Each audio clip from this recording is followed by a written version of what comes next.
show with Aditya.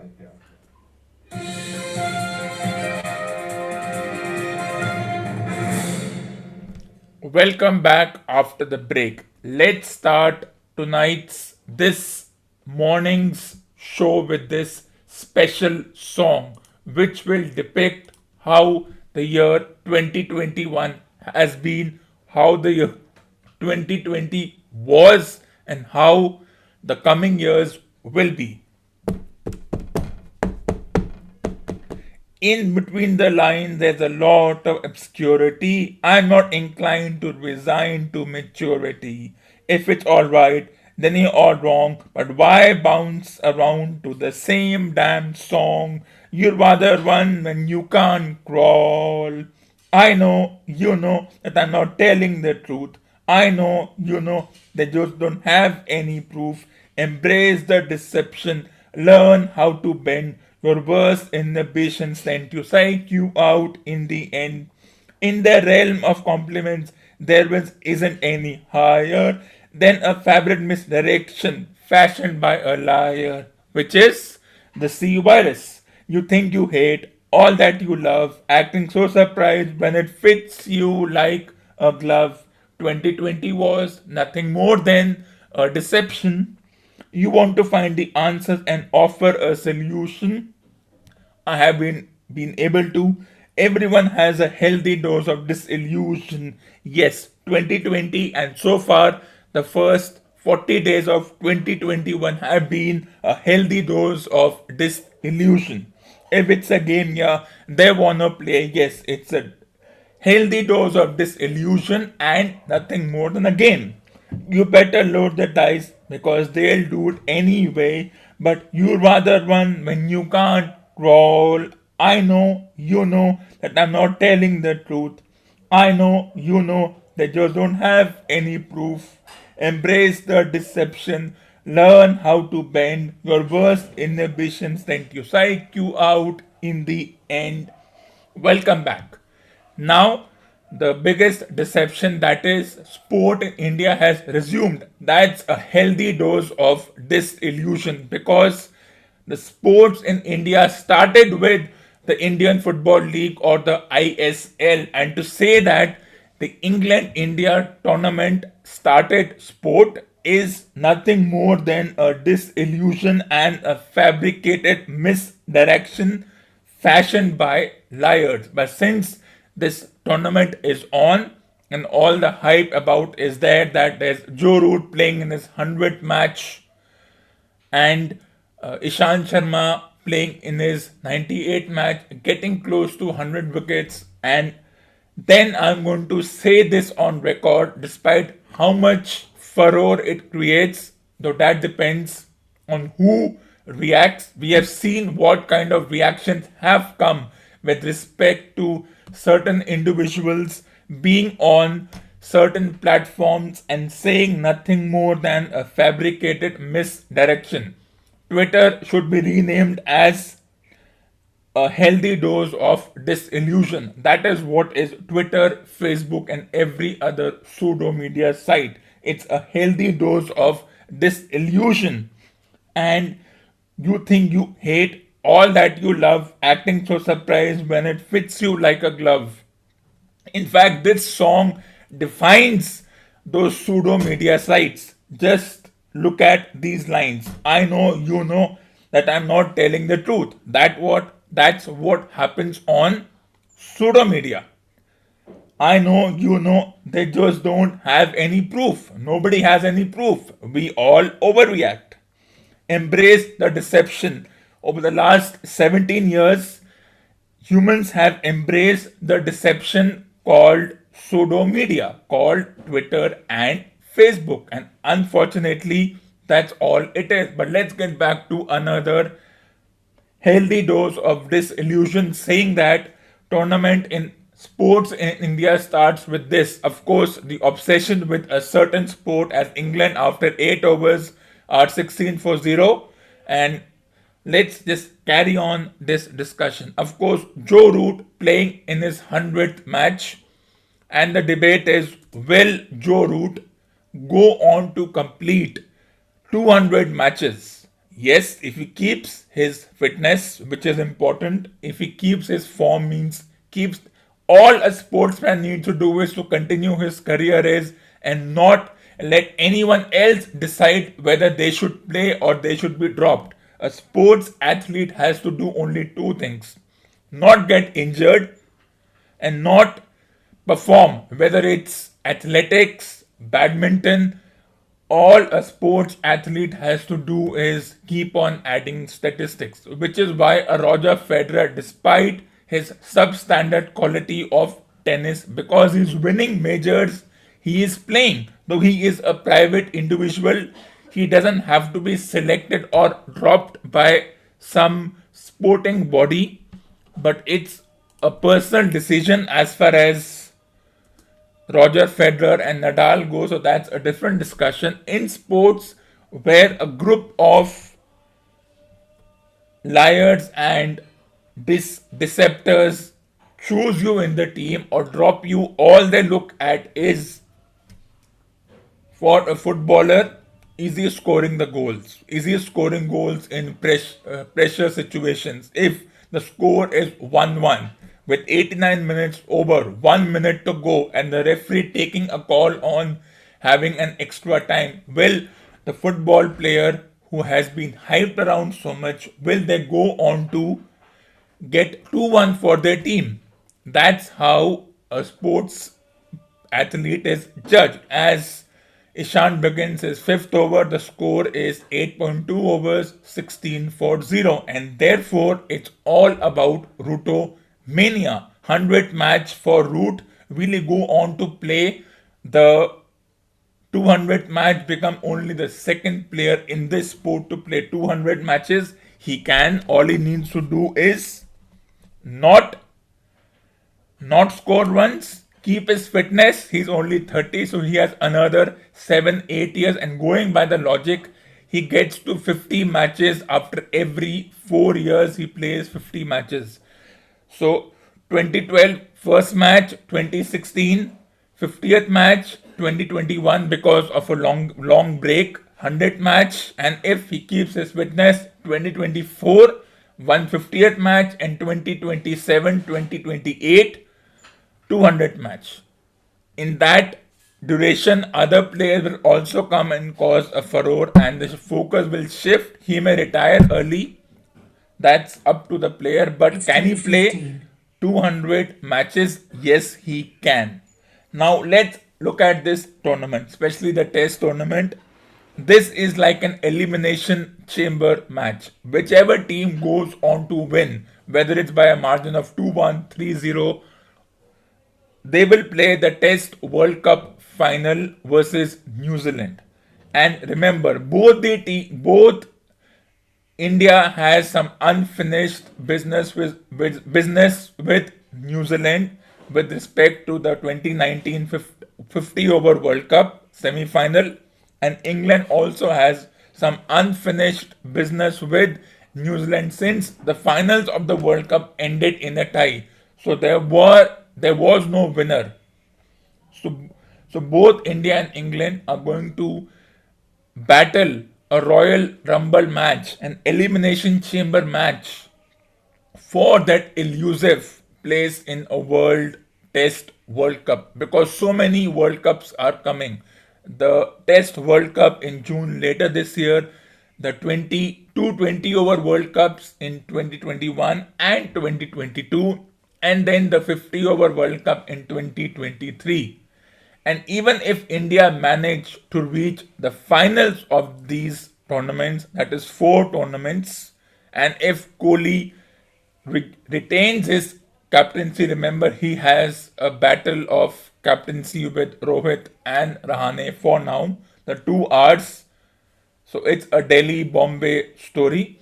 But if Kohli manages to keep his captaincy with him, this might put him in that legacy battle with other players whom we hype on, the likes of Tendulkar, who didn't have much to show for his career except winning a lone World Cup 10 years ago. Apart from that, Tendulkar was just another ordinary player, but that's a debate for different day. Let's look at the teams selected.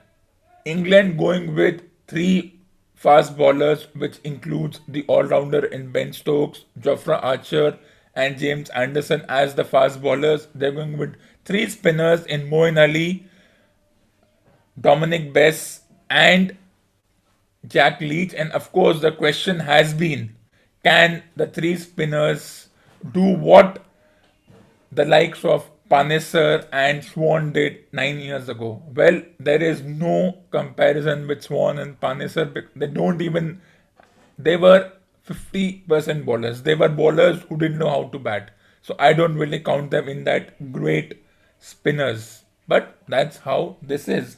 Coming back to the elimination chamber match, as this is, whichever team loses is out.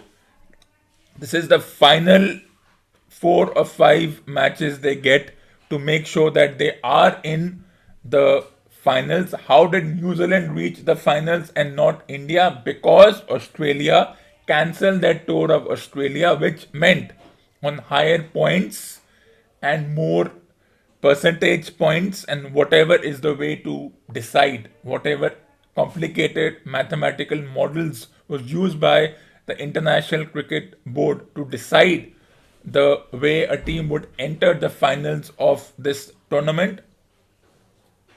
We will see New Zealand in the final, which means they already have a chance to have some unfinished business with either India or England. And if India and New Zealand make it, then it will be very interesting as two colonies will go head to head in a country which has been called the one to start this sport, but we'll go there later on as Ashwin comes back, bowls to Rory Burns. England so far have done well, and if this goes on for another half an hour, then you will see the nervousness begin to develop. Yes, they're not batting aggressively, but they have done well in the first 10 overs. And of course, the success in Australia was because Australian openers didn't have that kind of impact. And 20 runs in 9.5 overs, it's a good job. But before it gets more exciting, let's take a small break.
We are back live as England are 20 for 0 after 10 overs as Bumrah continues to bowl And of course, the excitement of playing his first match in your hometown or in your home country. Technically, this is not his home ground, since despite having the idea of playing for their country, the idea of country is as always an oxymoron.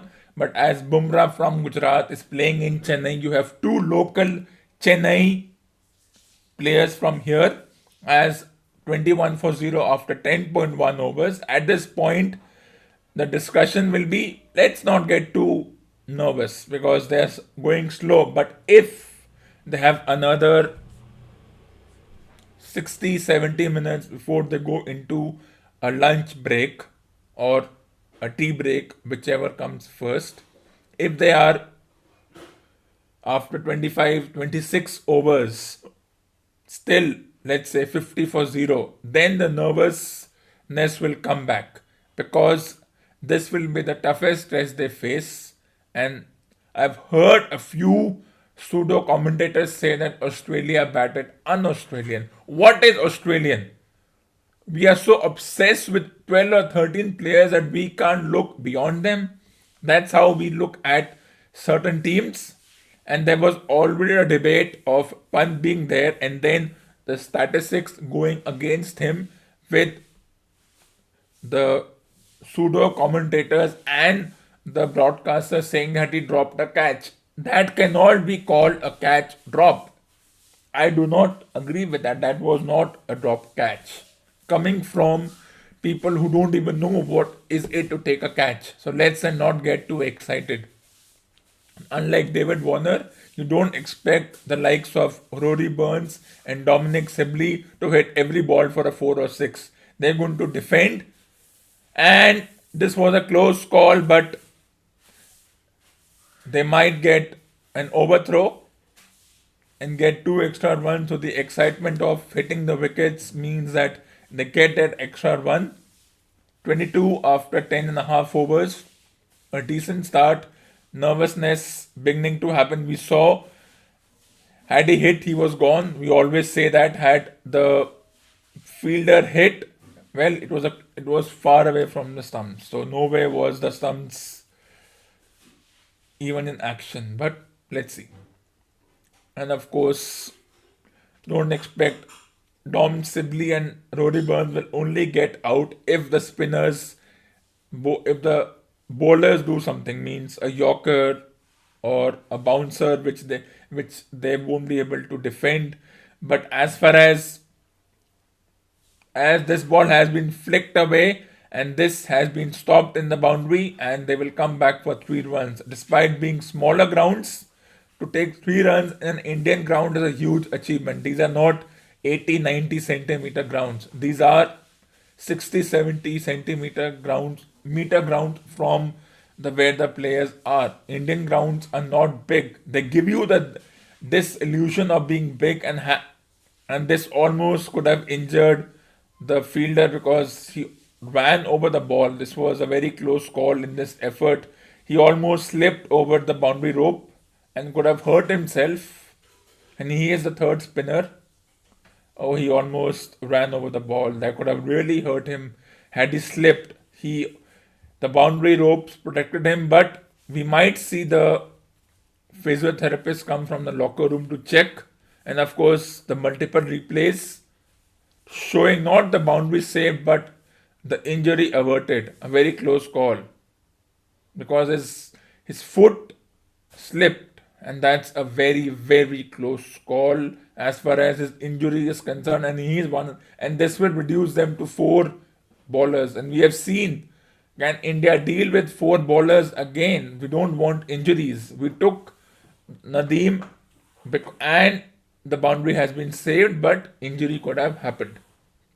Either way, no physiotherapist coming in, rushing in from the locker room, no time wasted as we get ready for the 5th ball of the 11th over. Bumrah to Burns, who lets it go. So 25 for 0 after 10.5 overs. I would say it's a 50-50 call. You don't expect Burns and Sibley to hit every ball for a 6 or a 4. They will let the ball go. They're going to be your slow going boring kind of batters, but they will give the cushion to the hitters like Root, Lawrence, Stokes, and Butler, because once Stokes, Butler come in, and if they come in at 100 for 1, why wouldn't anyone love to come at 100 for 1? But let's see. As Bumrah bowls, defends straight to the fielder, ends the over. It's 25 for 0 after 11.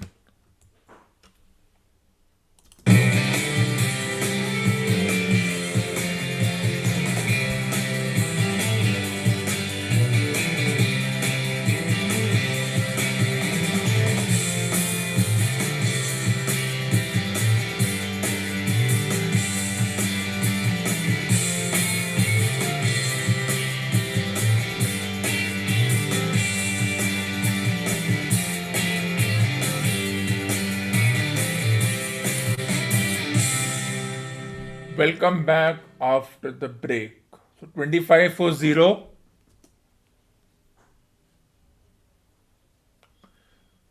After 11 overs, but let's discuss something else. Let's do some light reading from the memoirs of Sherlock Holmes, Arthur Conan Doyle, Chapter 1, The Adventure of the Silver Blaze.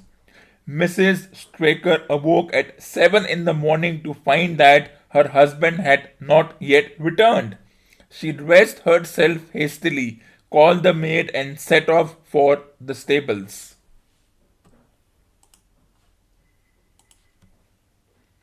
The door was open. Inside, huddled together upon a chair, Hunter was sunk in a state of absolute stupor. The favourite stall was empty and there were no signs of his trainer. The two lads who slept in the shaft cutting loft above the harness room were quickly aroused. They had heard nothing during the night, for they were both sound sleepers. Hunter was obviously under the influence of some powerful drug, and as no sense could be got out of him, he was left to sleep it off while the two lads and the two women ran out in search of the absentees.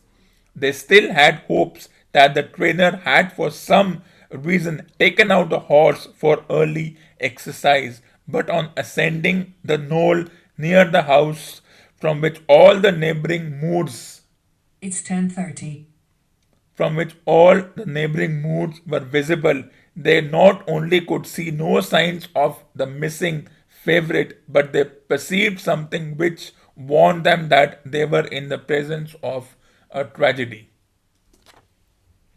About a quarter of a mile from the stables, John Straker's overcoat was flapping from a furze bush. Immediately beyond there was a bolt shaped depression in the moor, and at the bottom of this was found the dead body of the unfortunate trainer. His head had been shattered by a savage blow from some heavy weapon, and he was wounded on the thigh, where there was a long, clean cut, inflicted evidently by some very sharp instrument.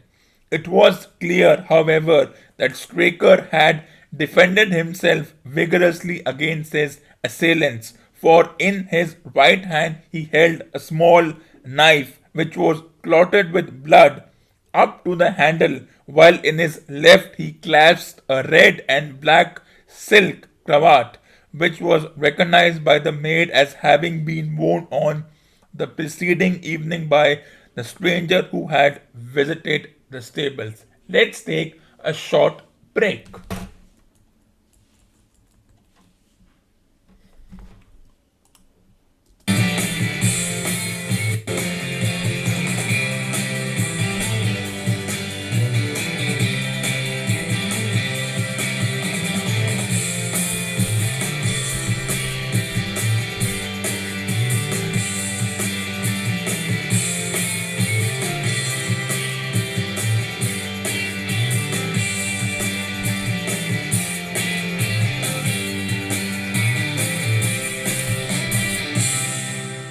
Welcome back after the break. Let's look at England's team. Burns, Sibley, Lawrence, Root, Stokes, Pope, Butler, Bess, Archer, Leach, and Anderson. So they are going with two spinners and three fast bowlers, which means Ben Stokes will have to do more bowling than he ever thought he would. That's going to be very interesting. Ben Stokes will be your third fast bowler. If India had Hardik Pandya, they would have gone with another. They would have probably had to choose between Pant and Pandya, which is not possible, or they would have gone with Pandya as the third bowler and one between Ashwin and Washington and Shabazz Nadeem. But as it is, the team has been selected. These are the 11 people on the field, out of which only 13 are active or 2 are active, and the rest 11 could be sleeping. But let's see, that's how it is. Let's continue the reading. Hunter, on recovering from his stupor, was also quite positive as to the ownership of the cravat. He was equally certain that some stranger had, while standing at the window, drugged his curried mutton and so deprived the stables of their watchman. As to the missing horse, there were abundant proofs in the mud which lay at the bottom of the fatal hollow that he had been there at the time of the struggle. But from that morning he has disappeared, and although a large reward has been offered and all the gypsies of Dartmoor are on the alert, no news has come of him as Bumrah bowls to Sibley, who flicks it away and takes a single. Score moves on to 27 0 for 27 after 12.1 overs. Finally, an analysis has shown that the remains of his supper left by the stable lad contained an appreciable quantity of powdered opium, while the people at the house partook of the same dish on the same night without any ill effect. Let's take a short break before we continue further.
Welcome back after the break. So after 12 and a half overs, it's 0 for 27.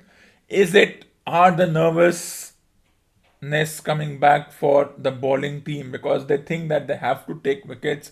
The batting team has one thing to do: don't lose wickets. It's as simple as it is. Let's continue the reading. Those are the main facts of the case, stripped of all surmise and stated as broadly as possible. I shall now recapitulate what the police have done in the matter. What will Holmes talk about the police has done?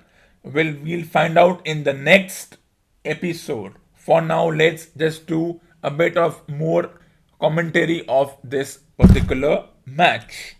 As 0 for 28 after 76 balls going at 2.5 runs per over, and the pressure rising on the bowling team to pick up wickets. If Hardik Pandya could bowl, I would have gone with Pandya instead of maybe a Shabazz Nadeem. Even if the whole debate was a 3 plus 2 combination, which means three spinners and two fast bowlers. England have gone with three fast bowlers and two spinners, out of which two all-rounders in Dominic Bess and Stokes as Sibley defense, 0 for 28 after 77 balls plus an extra. So Jofra Archer and James Anderson, and of course the debate between should both Anderson and Broad play. Well, that's up to them. Had this been Australia, they would have played Broad instead of one of the spinners, means Jack Leach would have been replaced by Broad. They would have had at 9, 10, 11 one of the one they could have added Mark Wood, or they would have played both Mark Wood, and this time it's played nicely and a bit of confusion and good running between the wickets. So this ends episode number 322 on the 5th of February 2021 as the Elimination Chamber series continues. Remember, whichever team wins by a certain margin, 2-1, 3-0, will meet New Zealand in the finals of the Test World Cup, which also means both teams, especially India, have some unfinished business as far as New Zealand is concerned. What is that unfinished business? I shall tell you in the next episode.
For more awesome content, tune into the next episode of the weekly show.